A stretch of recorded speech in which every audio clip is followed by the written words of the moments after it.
Hello, Science Alliance. Hello, I am Lara. This is Theatre of Science. I stream free live lessons to home educators. I've been doing it for 5.5 years, trained to teach science in schools, started out teaching just science, and now I just teach whatever you want me to teach. And you wanted me to teach you about mythical creatures, which has been fun for me because I didn't know anything about mythical creatures.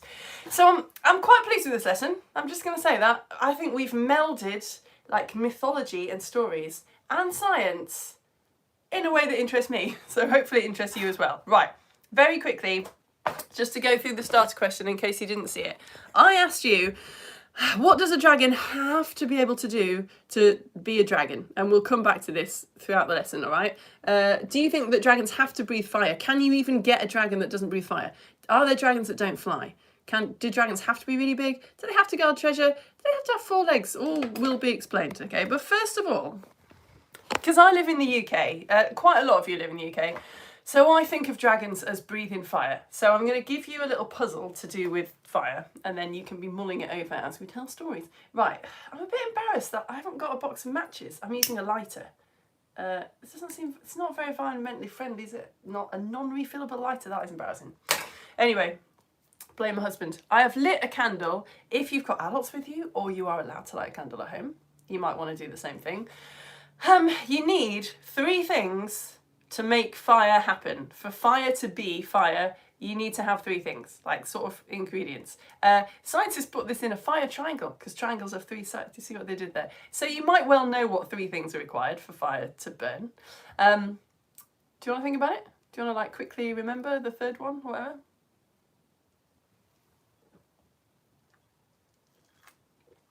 So one of them is fuel.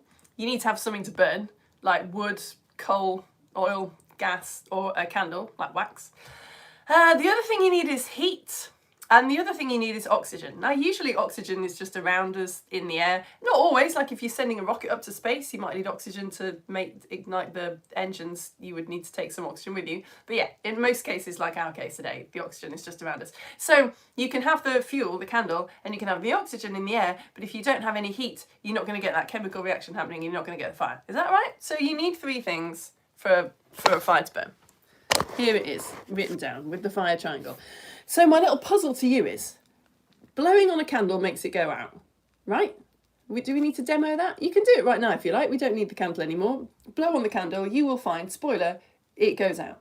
But then, but if you've, obviously don't try this unless there's an adult there who says it's okay, but if you're ever near a little campfire and you blow on it, you will find that it glows and burns more. Like, this is a real thing. This happens. You've seen it probably in films and cartoons, people trying to get a fire going, they blow on it.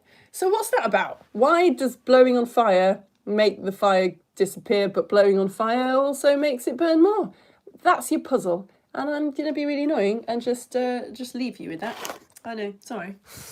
We will come back to fire in a bit.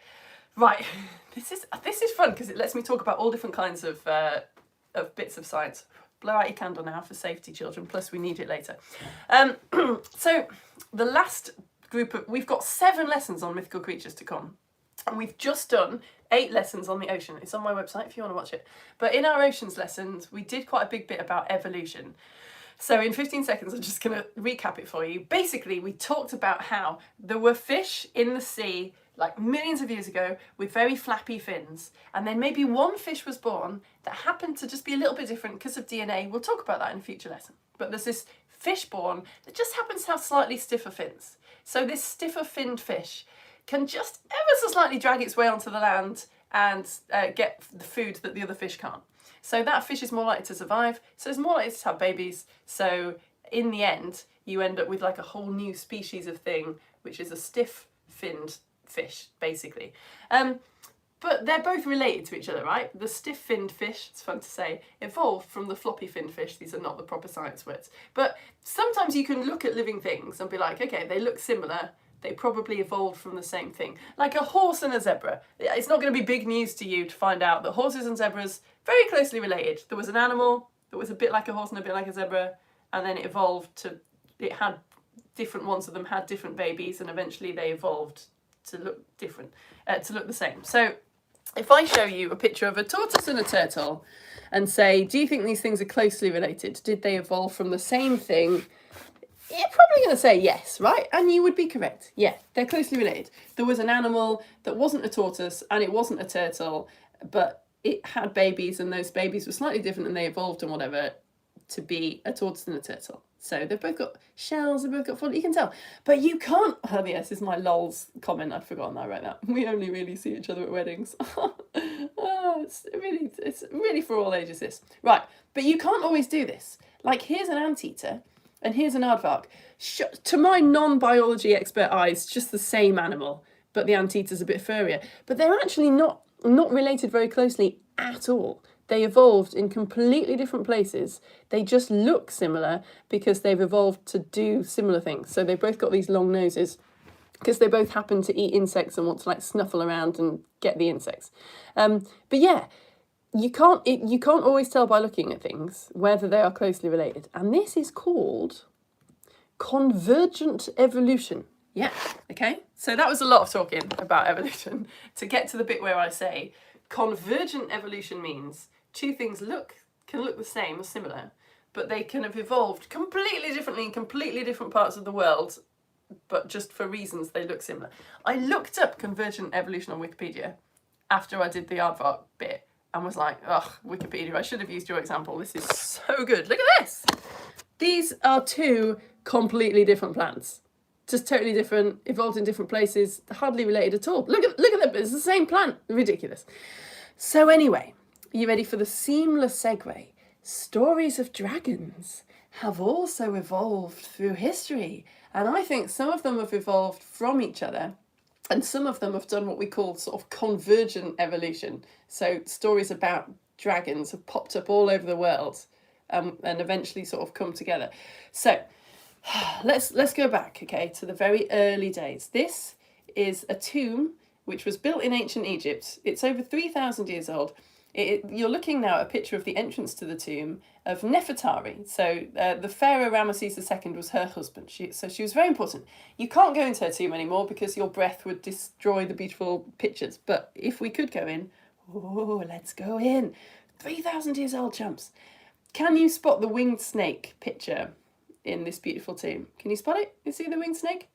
You got it. There's a lot going on in this picture, a lot of colours and shapes. It's up there. This is a winged cobra.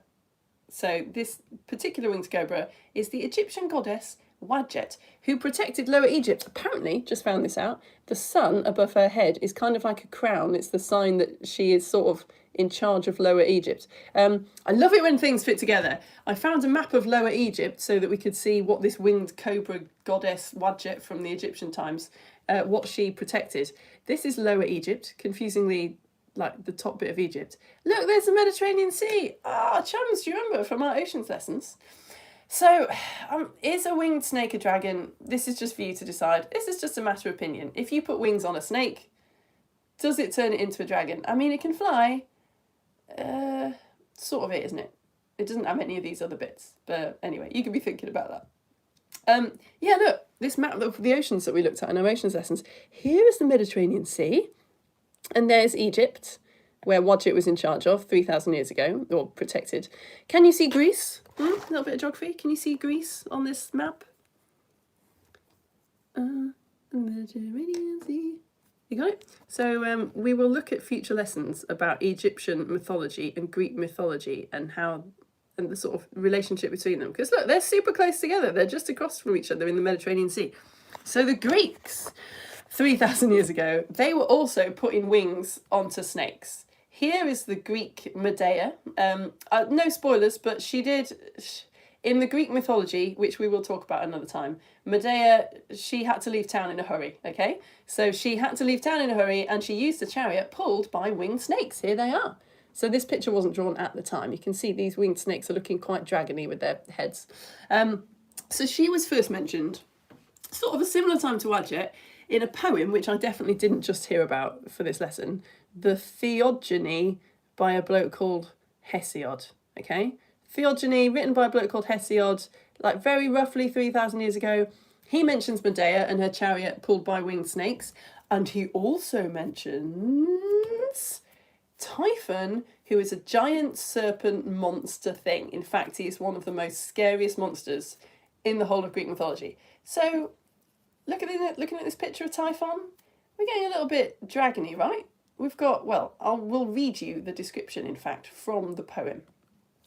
From his shoulders grew 100 heads of a snake, and fire burned from his heads as he glared. And there were voices in all his dreadful heads, the noise of a bull bellowing aloud in proud ungovernable fury, the sound of a lion relentless of heart. Okay, right, brilliant. So finally we got to the activity, chums, because we got to thinking about breathing fire. So this guy can fly, presumably, he's got wings, and he can breathe fire. He's also, I'm making an assumption because he's a terrible big bad monster that he is big as well. So let's have a talk about fire. Whew. So are you with me so far? We've gone back about 3,000 years to Egypt and Greece. They've been talking about snakes that have wings, and we finally got to a creature in Greek mythology that has snakes and wings going on, but it can also breathe fire. Yeah, so also we've got this sort of theme coming of dragons being animals that are basically different animals with bits stuck on. Okay, so let's do our activity and think a bit more about fire then. I asked you a question, which was a trick question, at the start of the lesson. If you've got the totally optional printouts, you don't need a printer for this lesson, then you've got this in front of you and you might have been circling some boxes, so I'll show everybody this. I said, circle the gases that we breathe in and circle the gases that we breathe out. Now, a lot of you probably thought that you knew this, but got it wrong. That's what I was hoping. Right, the gases that we breathe in oxygen, yeah? Oxygen is the thing that humans take in to our bodies, and just like with the fire, it makes the chemical reactions happen in our bodies. It reacts with your tiny bits of food in your body and makes you be alive. Brilliant. But we're not breathing in 100% oxygen right now. Most of what you're breathing in right now is nitrogen, and you're also breathing in quite a bit of water vapor as well. There's water particles in the air all around you. The gases that we breathe out, well, we breathe out loads of water vapour because our lungs are quite wet, so you add water vapour to the air and you breathe it out. You also might have known that you breathe out carbon dioxide. You don't breathe in very much carbon dioxide at all. You breathe out far more of it. You also breathe out all of the nitrogen that you breathed in. Most of the air that you're breathing in right now, do it, it's good for you. Most of what you're breathing in is nitrogen, and then you just breathe it out again. Your body can't do anything with the nitrogen. But we do also breathe out a lot of oxygen. Yeah, I know. That was a lot of science, wasn't it? So breathe in again through your nose. You can probably hear my throat is very sore, so this will be good for me. Breathe in. You're breathing in oxygen, water particles, loads of nitrogen. You're breathing out all of the nitrogen. What does it do? You're breathing out loads of carbon dioxide, you're breathing out loads more water, but you're just not that efficient. You haven't used up all the oxygen that you breathed in. You're still breathing out quite a lot of oxygen. So, the candle mystery, I'll light my candle again just for sort of good telly reasons. When you get a campfire and it's dying and you breathe into it, you are breathing in like a constant supply of oxygen particles. You're moving your breath over it. So you are getting oxygen to the flame, which is making it burn more. When you blow out a candle, it's not that you're blowing carbon dioxide onto it and making it go out. What's happening is you're blowing the flame away from the fuel. So you're taking away the fuel. There are teeny tiny little particles of wax all around the candle. In fact, we'll do this in another activity later, in another lesson. But you're blowing away the fuel. I know, right? So yeah, that's interesting, isn't it? But we need, if you've lit a candle, because I did, then keep it lit, because I'll talk a little bit about, I started thinking about how an animal might breathe fire. Okay, so there are no animals that breathe fire, but there are animals that can eject very hot acid from their bodies. So we'll look at those as well. Right, now luckily for me, my job is just you making me research different animals that you like and you want to know about. So I happen to know that elephants, I mean, it's weird that we're not sure about this, but we think that elephants have got a pouch in their throats where they store water. You know, like how elephants put their trunks in their mouths and then squirt water all over themselves. The theory is there is a pouch in there. Some people have dissected dead elephants and not found it, but we think it's there. So could it store fuel? Could a dragon have a similar pouch that stores fuel? I don't know. Here's a picture of a human one. I've put the fuel in. You don't have a fuel pouch in your body. This is what's happening in the human throat. It's It's not an ideal setup, to be perfectly honest with you. The human windpipe, where the air goes, where the oxygen comes in and quite a lot comes out, is right next to the human food pipe as well. And you've got a little flap here. So usually the epiglottis, that little flap is open so air can go in and out. And when you eat, the epiglottis closes so that food doesn't go into your lungs. That would be bad. Don't talk and eat, chums. But anyway, I was thinking, right, what if a dragon's got this kind of setup? So it breathes out quite a bit of oxygen like we do, but maybe it's got a pouch like elephants have and it breathes out some sort of fuel and then they come together. But where's the heat, Lara? Because we've got oxygen and fuel there, but not heat. Well, plesiosaurs, you know, the prehistoric sea creature, very long necks, they had something called gizzards in them, like stones that rubbed together to help them break up their food. Same thing that chickens have. What if, right, bear with me, what if dragons breathe out quite a bit of oxygen, just like we do, and have pouches full of liquid, just like elephants do, and also have gizzards, like plesiosaurs, which rub together. If you rub your hands together, they get warm, you rub your gizzards together, make a little spark. Yeah? I'm quite glad that you're not actually in the room with me, so that I can't see your faces. Let's do the chemical reaction activity, because I think we've done this once on Theatre of Science and it is awesome. As soon as I started thinking about different stuff coming together to make a chemical reaction, like outside the dragon's body, so oxygen and fuel coming together is a chemical reaction. What a chemical reaction is, it's just different mixtures coming together and reacting with each other, like the particles sort of popping off and moving around and making a new thing, okay? So don't do it, start doing it. Do it with me because we need to collect the gas. But if you've brought some bicarbonate of soda with you, then you can put some bicarbonate of soda into a glass now. Here we go. And we're going to add some vinegar, and that is going to be a chemical reaction. We're going to see we'll see a lot of fizzing and it'll be cool. But what's happening is the particles of bicarbonate of soda and the particles of the vinegar that we add, don't add it yet, but the particles are all going to pop off, sort of move around, and we're going to make a new thing. We're going to make some carbon dioxide. The bombardier beetle is the creature I was talking about that spits boiling hot acid. It doesn't look like much. It's just a tiny little beetle. But it's actually got 2 chambers in its body which contain different chemicals. It doesn't store ridiculously hot acid in its body. That wouldn't work. It's got 2 chambers that are separate, but when it's attacked or whatever, or it's feeling threatened, then it releases both of these chemicals and they mix together, and the chemical reaction happens which makes the boiling hot acid, okay? So I'm thinking that must be what a dragon is doing. It's not just storing something that is on fire in its body, right? So let's do this activity. Now, when you add vinegar to bicarbonate of soda, you make a chemical reaction happen and a new thing gets made, and that thing is carbon dioxide. Oh, it's all come together, the gas that we breathe out, right? So we're going to make a gas. It's invisible, we can't see it. As soon as it starts reacting, you're going to have to put your hand over the glass because we need to keep the carbon dioxide. Because what we're going to do is, it's weird, you've got to pour the glass onto the candle, but don't actually pour on the liquid. You're pouring the carbon dioxide out of the glass, and it's going to land on the candle and see what happens. Do you get it? Mix vinegar, bicarbonate of soda, tilt it, but don't let the liquid come out. Tilt it over a candle and see what happens. You're very clever, well done for coming to the YouTube version of this lesson, because I've already taught this lesson live on Facebook twice.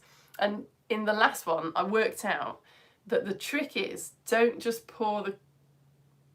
don't talk too loudly and blow out the candle, but also when you're pouring your carbon dioxide, like move the glass backwards and forwards. Don't sort of imagine, I was imagining like a drop of carbon dioxide falling onto the candle. Don't do that. If you move it to and fro, we should see something cool. Right, that was loads of talking. Are you suitably excited? Let's get you down here and do it. So this is terrible science teacher move. I should be saying, what do you predict will happen, chums? So, yeah, I think this is fun. Just want you to be able to see what I'm doing. Here we go. So I'm going to now add my vinegar. You might want to just watch me do this, and then you can do it after me and learn from my mistakes. So vinegar going on, lots of fizzing, brilliant. I'm going to put my hand, whoa, I can really feel it pushing. Oh, it's really pushing. Okay, so I'm going to take my hand off the glass and I'm going to pour it to and fro over the candle and see what happens. You ready? I'm going to try that again. I don't know if I've got enough carbon dioxide left. Did you see that? The candle just went out straight away. I'm so sorry about this disposable lighter. Let's try that again. I don't know if I've got enough. Give it as well.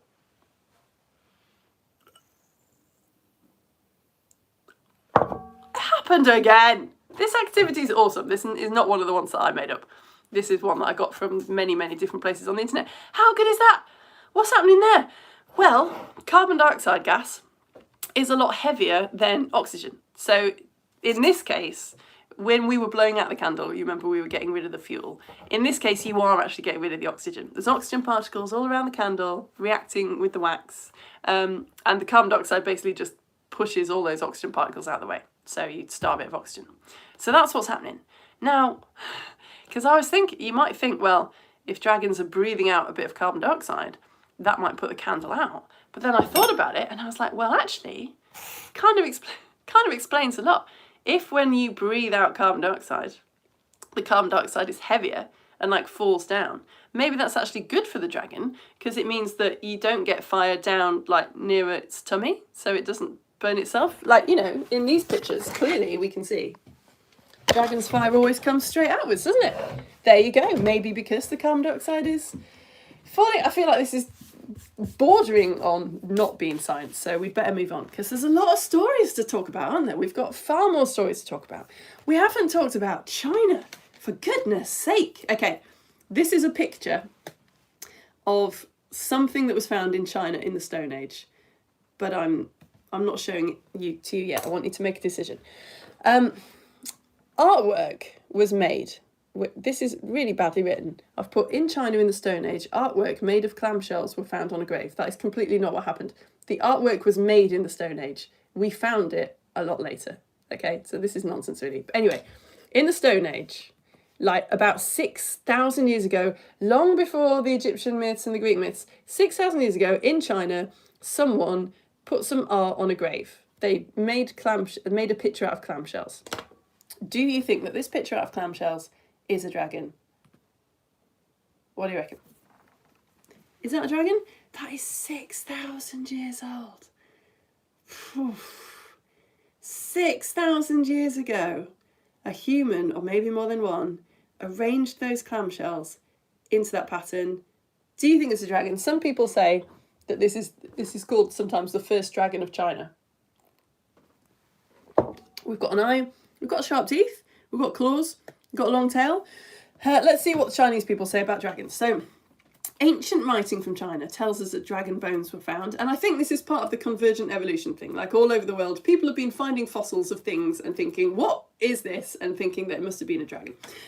In China, scientists sort of know what bones they were talking about, type of extinct horse apparently. So here's what Chinese writer Wang Fu tells us about 2,000 years ago. He wrote this, okay? The people paint the dragon's shape. Look at this dragon picture that I found. This is quite a modern picture. See if you think you agree with this description. People paint the dragon's shape with a horse's head and a snake's tail. His antlers, remember, resemble those of a stag. His head, that of a camel. His eyes, those of a demon. His neck, that of a snake. His belly, that of a clam. Chumps, are those clamshells? I don't know. His scales, those of a carp, like a type of fish. His claws, those of an eagle. The soles of his feet, apparently like a tiger. His ears, those of a cow. I can't unsee that now. All of that, I think, is absolutely spot on. Yes. This is interesting. Upon his head, he has a thing like a broad eminence, basically a lump, called a chimu, maybe a kimu. If a dragon doesn't have a chimu, maybe a kimu, he cannot ascend to the sky. So what does that tell you? It tells us that Chinese dragons can fly. They don't have wings, but they can fly, but they don't fly because of their big wings. They fly because of this lump on their head. So they fly in a different way to the dragons that you might think of, European dragons. So Chinese dragons are obviously dragons. Let's think about what they can do. They have got 4 legs. They can fly, just magically, not because of wings. I'm going to go out there and say that they're probably really big as well. They can't breathe fire. There's no real records of the stories telling us that Chinese dragons breathe fire. Just quickly, can we talk about this thing about the claws? Because I thought this is interesting. Talking about convergent evolution again. So, hello. Yeah, convergent evolution. Things that look similar but haven't really evolved from the same thing, aren't very closely related. Pterodactyls could fly. You know, the famous ancient flying thing that isn't a dinosaur could fly. Birds can fly. Not closely related at all, not evolved from each other, are they? In fact, birds evolved from dinosaurs, the land ones. But yeah, they can both fly. So this is a good example of convergent evolution. Like butterflies aren't closely related to bats or birds. But pterodactyls, how their wings worked is that just their little finger had evolved to be ridiculously long and support their whole wings. So pterodactyls were sort of using their little fingers to... Are you doing this as well? I feel like we have to do this to talk about this. They were using their little fingers to support their wings, but they had the whole rest of their hands free. So pterodactyls had claws. I think it's what makes them so terrifying. Ooh, that bit in Jurassic Park. Anyway, birds have evolved for their whole sort of hand, if you like, all of their fingers to be supporting their wings. So birds, I don't know, I feel a bit sad for birds. Like, how much cooler is it to have claws? So yeah, if we're going to look at what a dragon would be like, presumably the dragon's wings are more like a pterodactyl wings. Because, I mean, the dragon's a reptile as well, right? So it's more similar. So here's how a dragon might have claws. Right, let's move on. We haven't talked about the Europeans. So European myths did talk about dragons in the olden times, but they also used this word worm, or to be more cool about it, worm spelt with a Y and not an O. I am living in York. This is a picture of an Anglo-Saxon helmet that was found in York. And if you look very closely at the bit that protects the nose, you'll see there's a worm there. I mean, it's not a snake, is it? It's very clearly, I mean, if you like, it's kind of got the head of like a horse or a camel, you know, the ears of a cow, but the body of a serpent. It's very much what we would sort of call a dragon. And you could call it a dragon, but if you were in the Anglo-Saxon times, you might well have called it a worm. I love this. In Norse legends, or like Viking legends, if you like, they also talked about worms. They had this creature called a lindworm, and it was said, the Norse people said, that anything the lindworm sat on got bigger. I know. So that's where this idea comes from of dragons sitting on treasure, is that this lindworm, this big sort of monstrous serpent thing, anything it sat on got bigger. So obviously if you're a lindworm, you're just going to be tucking, you know, like your birthday cake and all your best stuff underneath your body so that it gets bigger and bigger. So I think this is where this idea comes from, of dragons being very greedy and sitting on treasure and sort of not wanting to move, because the longer they sit there, the bigger the treasure gets. Whew. Okay, right, let's go back to our tick list. I think we're nearly there, aren't we? We're nearly there. So we've got dragon, wait, why have I ticked that? Oh yeah, because we've now talked about dragons that have 4 legs, guard treasure, are really big. European dragons, apparently the story of European dragons sort of evolved from a story that the Romans told, which evolved from stories that the Greek told. So if you're like me, if you're living in the UK or Europe and you're picturing a dragon with wings that can breathe fire and has this sort of long neck, I mean, it's got some bits in common with the Chinese dragon, hasn't it? Like the ears and the horns and stuff. But anyway, that's where your big idea for a European dragon came from. European stories have got this extra thing, which I only found out about when I was researching this lesson, the wyvern. So wyverns are basically dragons. The whole rest of the world would call them dragons. But wyverns only have 2 legs. So here's a wyvern on a priory in Hertfordshire, in down south, so I don't care, in Herefordshire, in England. It's only got 2, it looks like a puppy, but it's got wings, got a long sort of snake-y tail, and it's only got 2 legs. So yeah, that is technically a wyvern. Wyverns were very popular for putting on your flag or your crest to make yourself look cool in the kind of 1300s, like 1800s. Here's one that was on a Welsh crest. Right, so if you said at the beginning of the lesson, you think dragons have to have 4 legs, like it's just a no-brainer. If it doesn't have 4 legs, no way can it be a dragon. Then for you, you have to call a wyvern a wyvern. If everywhere else in the world, they just call it a dragon. But there is something slightly different about it. Have a look out. Have a look out for wyverns. That's a little fact that has pleased me this week. Right, you lot. Woo! that is the end of everything that I actually wanted to teach you or tell you about dragons and mythology. I've got 3 little questions, because that was so much, wasn't it? That was just so much stories, so much science. I've got 3 little questions that you can have a look at to see how much you've taken in. I thought I would just finish with a moment of appreciation for a dragon, which we have a lot of scientific evidence for it actually existing, which is gorgeous, and it's not even extinct. It's in the world right now. You can see it. Look at this thing. This is a sea dragon. Sea dragons are real. The leafy sea dragon. Surely that's an actual dragon. Look at it. Has it got horns like a stag? It's got the eyes of a demon, clearly. It's got a long pointy nose. It's a beautiful, beautiful thing. So these things live in the oceans around Australia. I mean, if we go back to our list, you know, it can sort of fly because it's flying through the water. It's just not flying through air. It's just the different particles. But anyway, yeah, beautiful. Right. Are you ready for your 3 questions? Let's have a look. So first question, what is this? What is this? So legend have it that this thing arrived outside the walls of the city of Rome in 1691. But what is it? What is this picture? Is it a dragon? Is it a wyvern? Is it Medea? It's a funny looking thing.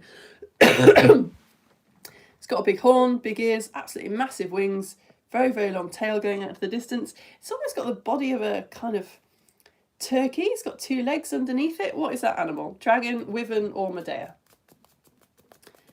Have you decided?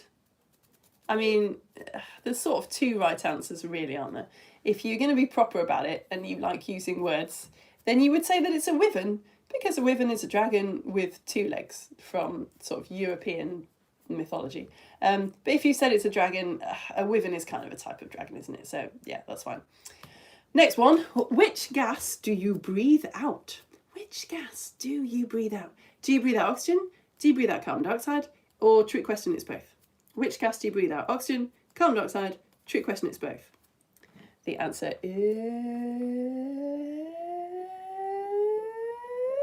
it's both. So actually, if you said oxygen or carbon dioxide, you're right. We put carbon dioxide into the atmosphere. We add it. But we do breathe out quite a bit of oxygen as well that we just haven't used. So it's both. And finally, which of these does a fire not need to make it burn? Which of these does a fire not need to make it burn? You want to make some fire. Which of these things do you not need? Light, heat, or fuel? This is a sort of almost like an IGCSE style question, this, because it's a little bit tricksy. It's just a kind of trick that they would try and pull. The answer is light. It's a bit confusing because candles give off light, but you don't actually need light to make fire. Like, you can light a candle in the dark. You don't need to shine light onto a candle to make it light up to you. So that was the idea there. Right, you lot, that is the end of my lesson about dragons. I hope that you enjoyed it. So like I say, I've been here for 5.5 years streaming free live lessons to home educators. It's such a weird business model. It's working phenomenally well. So, oh yeah, you'll have noticed there's no comments on YouTube videos, but if you would like to go to my Facebook page, if you've got a Facebook account, if you haven't, well done you, that's the right answer. But if you have got a Facebook account, you can go over to my Facebook page now, and I've got a post up there saying, comment on this post if you want to say hello. And so I'm going to my Facebook page now, and I'm going to read the comments that are on that post. So you go to my Facebook page, look at the top post, and if you want to write a little like, Sammy says hi, or Matilda is on fire, what have you done? Then you can put that comment there, and I will read it right now. Okay. So yeah, while I'm doing that, while I'm getting to Facebook, and while you're leaving me a nice comment, I will quickly do my ads, because this is weird, right? You might have noticed that this lesson was just completely free. I don't know if you noticed. Maybe it's probably nothing to do with you, is it? You've probably got people to sort that out. But if there's any adults in the room, adults, oi, adults, this lesson was free. Free. Come listen to this bit. Listen about how you can pay me so that I can do these lessons for free. In lockdown 2020, I started streaming lessons into Facebook, sort of just for the likes and the glory. And then home educators were watching, and they said, please can you not stop, because we like these. So I started up a Ko-fi account. Ko-fi is this website where people go to support like podcasts, people who do stuff for free basically. So I said, okay, I would love to carry on with these lessons. If you send me like say £5 a month, that'll be enough to keep me going. And you just did that. And it's so cool. Like every time I meet up with any of you, you're always like, oh, thank you so much. Oh, thanks. Oh, it's so great what you do. And I was like, what are you talking about? Thank you so much. Thank you so much. Clearly this is the best job ever. If it wasn't for you, I would have to work in a school. This is literally my full-time job. I just said, I'm doing these lessons for free. If you want to pay me, you can go to my Ko-fi page and pay me. And you're just doing that. So yeah, £5 or £6 a month, I've said, if you sign up. I send you some nice things to say thank you, and that means that you are the people who pay my wages. Like, I don't do any kind of private tuition. I don't do any one-to-one. I got a first-class science degree and a first-class drama degree, and I'm trained to teach physics to A-level. Like, I could do one-to-one if I wanted, but I can't. I don't have time because I'm teaching you. You are my students. It's so nice. Anyway, yeah, if you're on YouTube right now, which you are, because you're watching this, then you can go to my About section and the link is there. Or if you're on my website, then you could go to the sign up bit at the top. I write Theatre for Science magazine. I don't write it very often because it's brilliant actually, and it takes me forever, and I do it all myself. I don't use AI or very many other humans, but I write Theatre for Science magazine, and if you sign up to support me, you're on the list to get it whenever the next one comes out, just whenever I've written it. But I'll send you a past issue or two to keep me going. So if you sign up with £5 a month, at the moment you get the mould issue, comes with a free home compostable plastic bag. Put this tray together, put food in the tray, put it in a bag, watch different moulds grow. Oh, I love this activity. And then you can identify the moulds. It's got a choose your own adventure where you're a mould expert in a museum, sort of by accident, whether you get fired or set stuff on fire, you have to decide. There's a beautiful comic about how penicillin was discovered, and brand new. It's old. It's a past issue, but I've just got it reprinted because it's coming up to Christmas. This is my pine tree issue. So if you don't celebrate Christmas, it's really just to teach everyone about pine trees. But yeah, if you sign up with £6 a month, you get the mould issue and you get this one at the moment. If you support me already, I will put this up for sale in the shop, so you will still have a chance to get it. I'll just make it cost price, like the cost of printing it and posting it. That's all you'll pay to get it. But yeah, it's got this beautiful bunting. So I'll send you a lovely little piece of string so that you can make this bunting of all different pine trees. It's got, oh God, it took me ages. I'm so proud of this. It's got a pull-out Christmas tree spotting guide. So even if you don't celebrate Christmas, like if you're in B&Q anytime in the next couple of months, or you're walking down the street in January and you see some sort of fir tree lying on the pavement, you can use your handy pull-out Christmas tree spotting guide to find out what it is, like maybe down to even what sort of species it is. I love that. And it's got a comic in it about the World War I, when the British Army and the German Army briefly stopped fighting, and it makes me cry every time, so I can't talk about it, but it took me ages to research it and I'm really proud of it. Right, let's have a look at these comments then. Let's see. Oh, some photos! Yes, come on! Right, refresh. So if you don't have a Facebook account, I mean, you can stick around if you like. I mean, people put up some really interesting stuff on Facebook. People might have a lot of like complaints, queries, questions that match what you were going to say. Oh, is that Henry? Have we got some pictures? Right, let's have a look. All comments, come on Facebook, behave. Oh, hello Deacon and Aria. We created such a chemical reaction that Deacon couldn't keep his hand on the glass. So there may have been a volcano effect. Oh no. Yeah, it's true. Vinegar and bicarb, yeah, they'll clean themselves up. Oh man, you really, really get the audience that you deserve, don't you? Goodness me. I make it that your children spray bicarb and vinegar all over your room and you're just like, it's fine, they're cleaning products. It's fine. Lara, you've done me a favour. Thanks. Oh, Levi and Ezekiel, hello. Mum thinks today feels a bit like a dragon seance. That is a lot of candles and statues of dragons. Oh, wow, look at that. That is so cool. Yeah, look at this dragon seance that Ezekiel and Levi are having. Oh, is that Lego? Yes, you're talking my language. That's so cool. It does look like they're about to sort of embark on some kind of like awful ritual which is going to end humanity. Don't let them do that. Hey, Zach and Aya and their 4 younger brothers who were enticed by the promise of dragons. Awesome. Hello, Zach and Aya. And I love it. It reminded me of, you know, like the film Brave, where there's just 3 triplets that just kind of all topple around together and they don't have names. I'm just picturing that, like 4 brothers just like standing on each other's heads and wearing a coat and this sort of thing. Hello 4 brothers. Oh, look at you lot. Oh, that's brilliant. I'm just looking at the photo of you. Oh, so nice. Oh, look at that tiny one. Sorry, that's rude. Hi, tiny little person. Hello. Hi. You're probably not here, are you? You probably moved on and that's fine. But anyway, Rest of you, can you just like rub the little one's hair and go, for me, thanks. Right, Edmund. Edmund says that in How to Train Your Dragon book, there are lots of different types of dragons with different characteristics, so they can be missing any one of the things listed. Brilliant, thank you. I haven't read How to Train Your Dragon, hasn't really hit our radar. Yes, Edmund. Oh, Edmund bringing in the details. I totally forgot to say, it's true. Tortoises are a type of turtle. Yeah, you're right. Tortoises are a type of turtle. He looked them up. Yeah, quite right. We need to do a turtle show, don't we? I tried to draw a dragon, but it went wrong. Oh, Daisy, do you know what I love about that? Oh, I love that you are sharing something that went wrong. Oh my days, that's amazing. We have a lot of difficulty in this house with going wrong and understanding that obviously you can't get stuff right first time. Like, obviously, like Einstein didn't just go, I think I'll do some science, E equals mc squared. Huge amounts of going wrong. It's the whole point. Oh, God, this is like just thrilling me. Daisy, I'm showing it to everyone.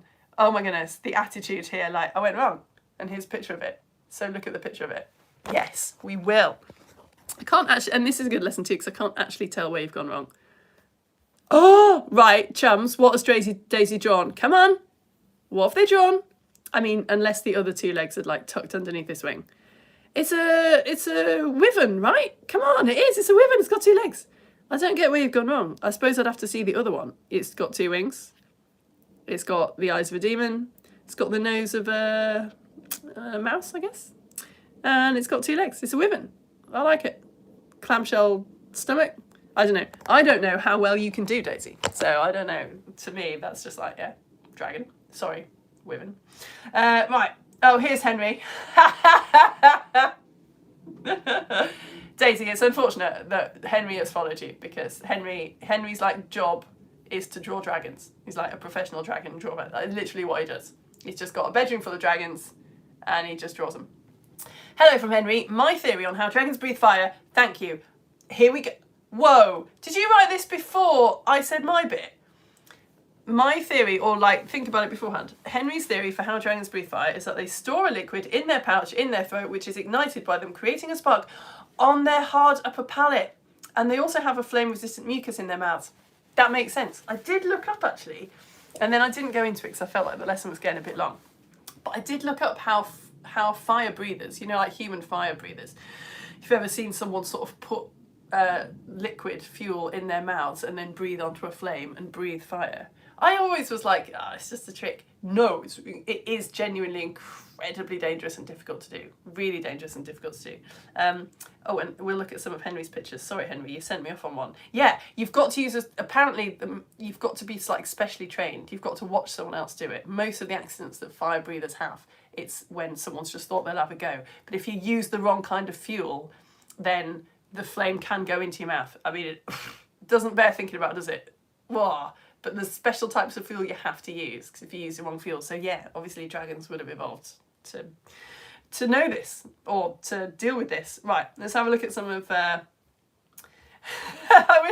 Daisy, I wish I had your picture for comparison, because it would be really funny to show like someone who's just started drawing dragons versus someone who draws dragons. Henry's drawn so many dragons. Henry, you need to show us some mistakes, mate, as well, actually. Look at this guy. So it's a... Oh no, is it a wyvern? Yeah, it is a wyvern, isn't it? It's got claws on its wings, but it hasn't actually got 4 legs, right? Oh yeah, so here it is. Oh, look at that. I see. It's very T-Rexy, isn't it? So the old-fashioned idea, we used to have that T-Rex tails drag along the ground. We know that that's not a thing anymore. And this dragon is perfectly balanced, I would say. Oh, and here's one sitting down. Cool, look at that. That's very thoughtful. You really make them very real. Is that the plate that you were talking about? That is where the spark happens? I don't know. Anyway, we better move on. Let's have a look. Thank you, Henry, for that. I'd forgotten that, of course you would have things to say about this. Whoa, chums, whoa.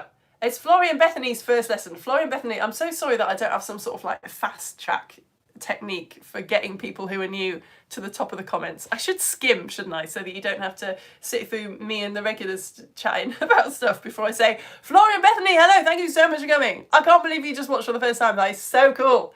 A little part of my brain is still going, this is probably just a lockdown thing. It's probably going to fizzle out soon. You'll probably log on next week and there'll just be like 2 people there. just someone who's off sick from school. No!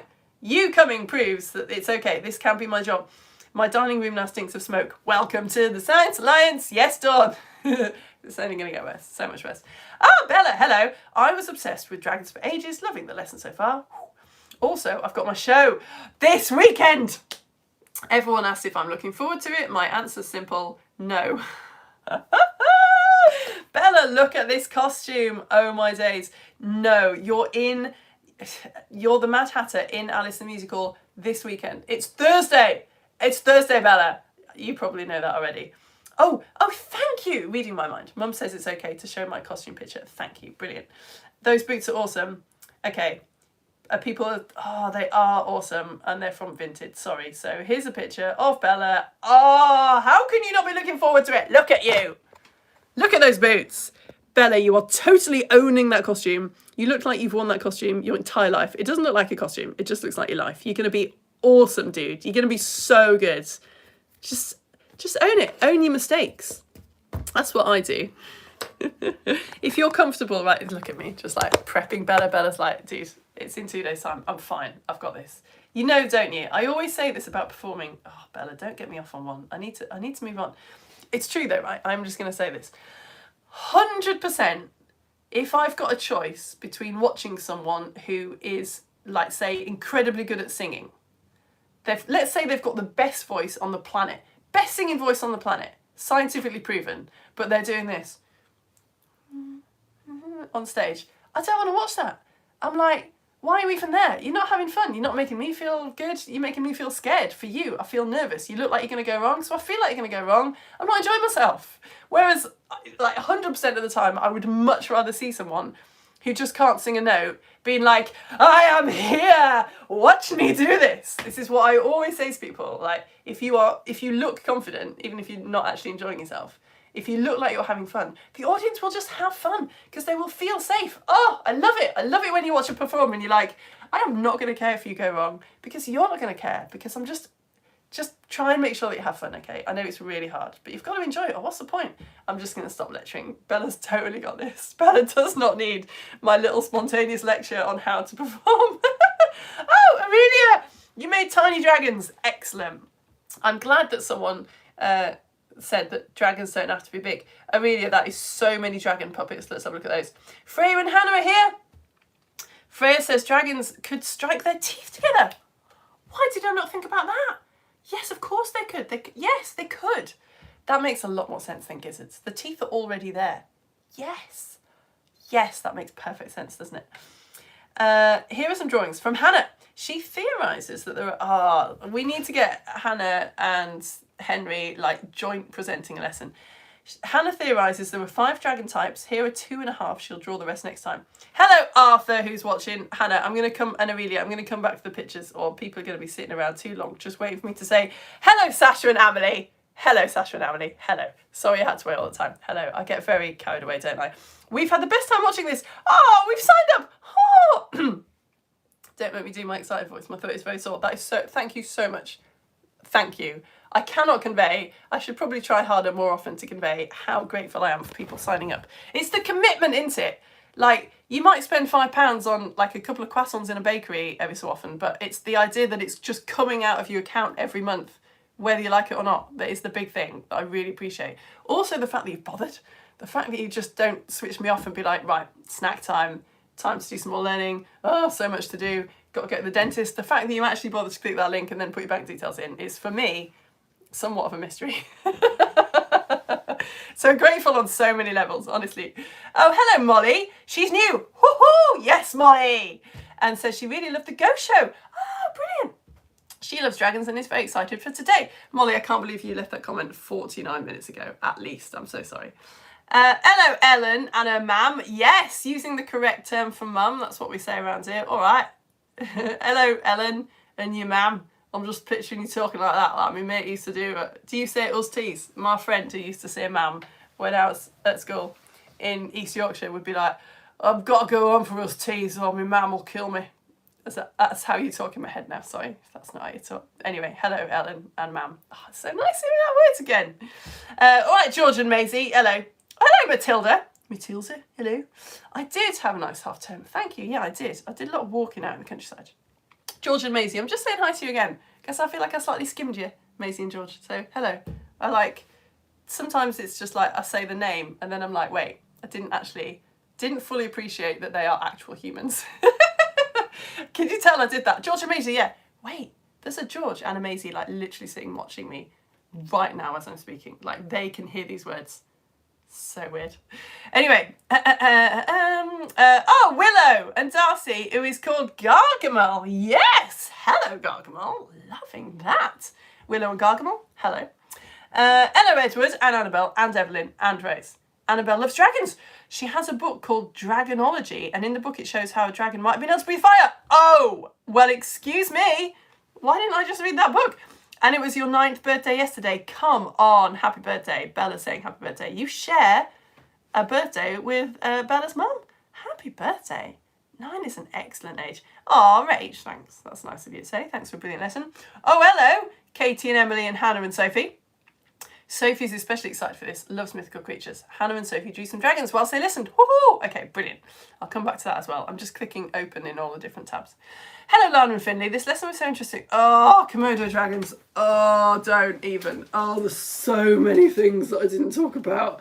Yeah, we have done a whole show about Komodo dragons. It was brilliant. An actual expert from a zoo which had Komodo dragons. Like, he worked with the Komodo dragons. Jumped in the comments and told us all about them. So I have talked about them before. I don't know. I guess because they don't like dragons.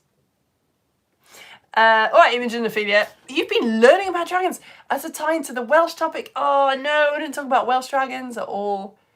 Sorry about that. Like on the flag on it, the red dragon of, what was it? Like Henry VII? Anyway, I better move on. Sorry. Because I'm going to embarrass myself by not knowing what I'm talking about. All right, Jancy, Jay and Daisy and Daniel, or if you say all their names fast by accident a few years ago, you get Jancy, which is their cool band's name. Hello. Why are you not? Hey, Dexy, hello. Uh-oh. Ooh, ah. Whoa. Dexy, talking of chemicals, look at what I did. Chemical burn from deodorant from the liquid nitrogen in it. It has blistered. What? So liquid nitrogen, what? You got deodorant on yourself. I don't use deodorant. Is that something that you shouldn't admit? Like just to the general internet at large? Don't use it. Is that bad? It's all right, isn't it? Anyway, I don't have any experience of this. That is awful. You just spray deodorant on yourself and this is what you got. Dexy, mate, get well soon. That's awful. I mean, side note, cool trousers, but blimey, I hope you're okay. Obviously you're not. Look at your arm. Let's get rid of that. Poor thing. Okay. Sophie has drawn some dragons. Whoa, guys, this is awesome. Wait, and who else? That's 2 different artists. Hannah and Sophie. Loving it. Wow, you've really listened. Oh, we've got a wyvern. Yes, look at that wyvern with its 2 little legs. It's so cute. Look at these. Is that a Chinese? Yes, you've done the Chinese and the European. That is I didn't look at what these long bits were on the front of the Chinese dragon. It's interesting. Next week, actually, when we learn about unicorns, we will talk about scientific drawing. And that is really interesting, how you've made me think about details that I hadn't thought about because you've drawn them. What's this? Ah, come on, Evelyn, newly 9. You guys have got this book. OMG. Right. So what do they say? Spark pouch. Like most reptiles, a dragon's teeth are constantly replaced. Yeah, okay, well, that makes sense if they're, like, clicking them together to make the spark, doesn't it? Oh, that is very interesting. They haven't even gone into a venom reservoir. Oh, the venom, we didn't talk about that. Spark pouch. All right, but where's the fuel? I mean, I guess it says it somewhere. We better move on. Because I don't know if I can show that picture anyway, for copyright reasons. Right, we had better crack on, hadn't we? Oh, let's look at Amelia's puppets while I'm looking at photos. Come on, Amelia. You never just made all of that. They're so cute. Someone got a flower for an eye. Yes, why wouldn't demons have flowers for eyes? I love it. Look at that one. And here's a teeny tiny cute little one. Right. That's all I have to say about that. Moving on, because I've got a Lego show about Guy Fawkes to tell in 29 minutes time.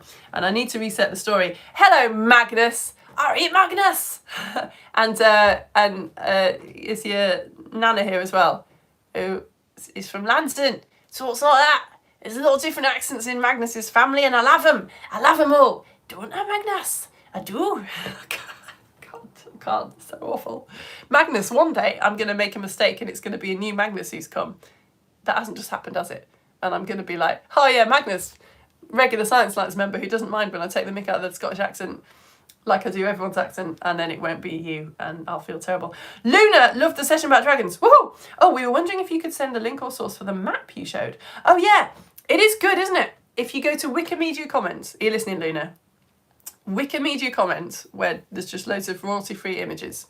If you look up World Map Wikimedia Commons, it's the one that I always use because it's got the most detail in it and it's copyright-free. I mean, you probably don't mind that if you're not putting it in online, but yeah. Hello, Ella. Wikimedia Commons, World Map. It comes up really soon. If you go to one's...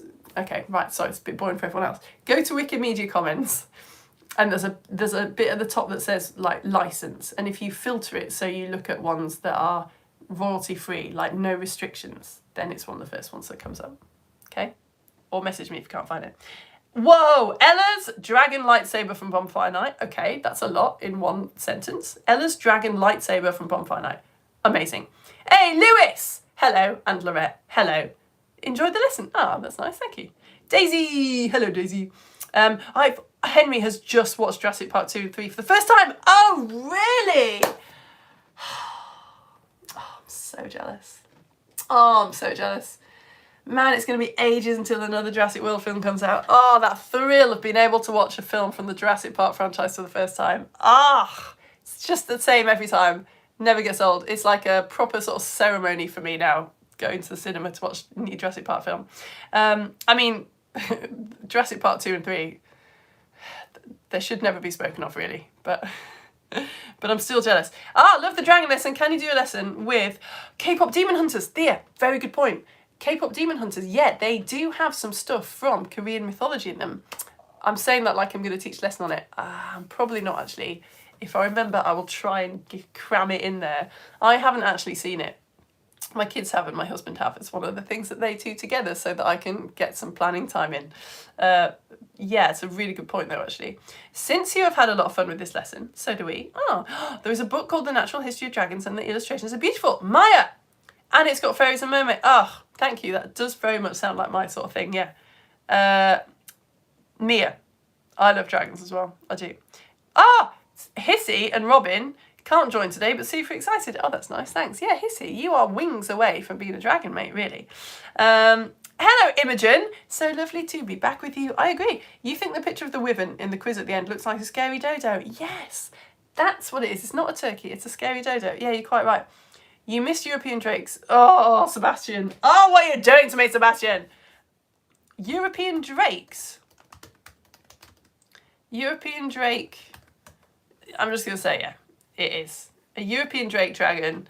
Western, a picture of a dragon. Large winged reptile. Hoards treasure. Yeah. Yes, it is. Oh, God, I did miss it out.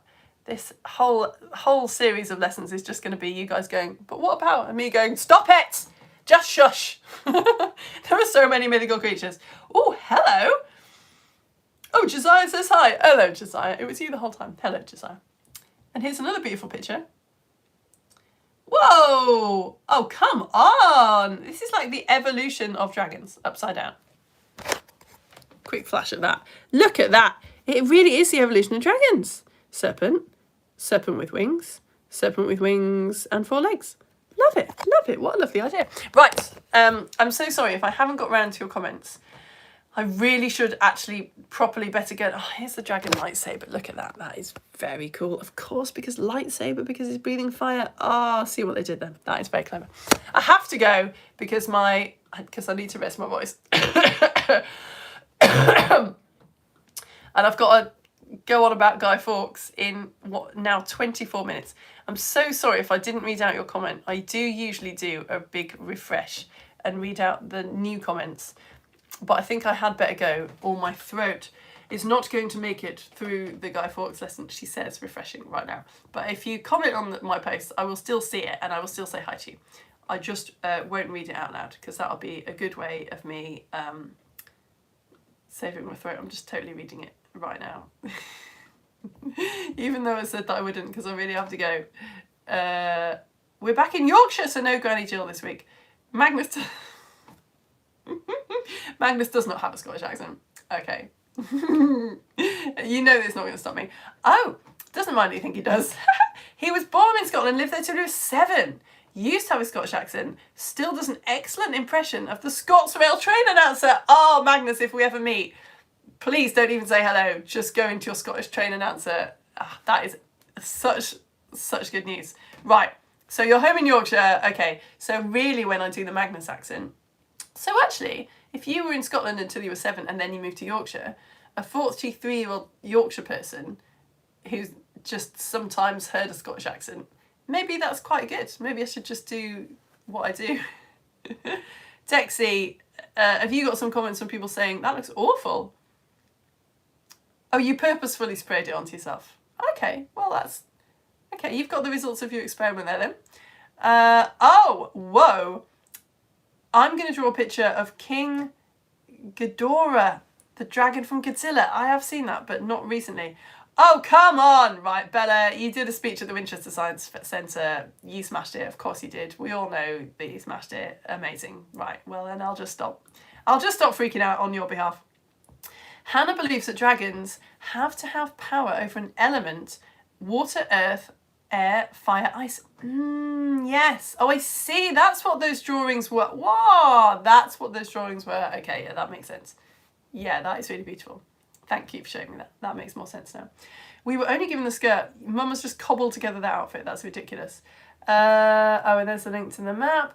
Okay, cool. Right, I am going to go. Florian Bethany, I'm seeing your comment again, so I'm just saying thank you. Oh, that's nice. Look, Bella and her mum saying welcome to the Science. Okay, I'm going to go. Spend 22 minutes frantically throwing my Lego story show back together, and I will see some of you in 22 minutes for my Lego show about Guy Fawkes, which is live, and I'll now at 10:30, and I'll see some of you next week for when we do about unicorns and we do some drawing. I think you just need pen and paper for that one.